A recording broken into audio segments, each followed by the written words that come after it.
خب سلام، روزتون بخیر. همراه باشید، میخوایم بریم یکی از قدیمی ترین سکونتگاه های ایران رو ببینیم. توضیحات بیشتر رو تو اونجا بهتون میدم.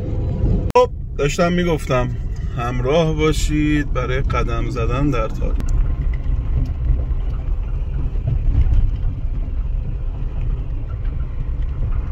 البته سطل زباله مال اون موقع نیست. آره داشتم میگفتم روستای پاده یکی از اولین اقامتگاه‌های بشر. حالا قدمتش برمیگرده به دوران ساسانی. این قدمت از کجا؟ از این قلعه که مربوط هستش به دوران ساسانی. فاصلش از تهران تقریبا 1 ساعت خورده‌ای. استان سمنان از توابع گرمسار و آرادان.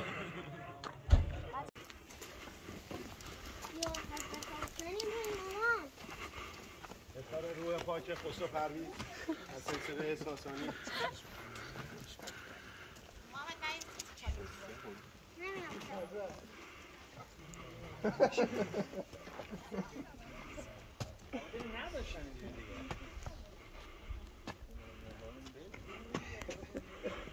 خب اینم از آب انبار روستای پاده که حالا در حال بازسازی هستن و خدا رو شکر دارن با خود کاگل درستش میکنن. مثل یه سری جاها سیمان نمیزنن.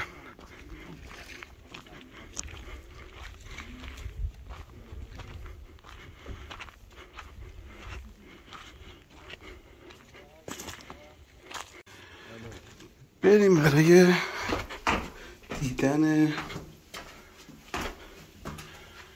آب انبار. حالا به نوعی انگاه هموم هم بوده.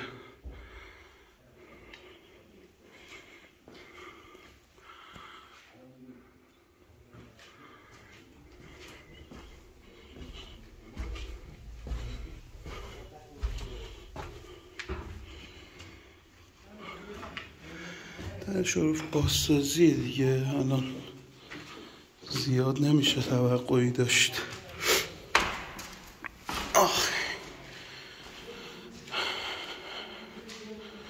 اینجا مخزن آب بوده.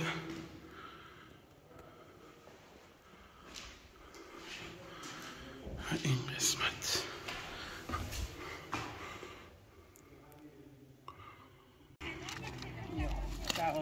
دوستار عصبانی نکن. آره بابا عصبانی شد دیگه. دیگه عصبانی شد. نوش جان دولت واسه نداره. یلک. ما هم محتاج نیستیم.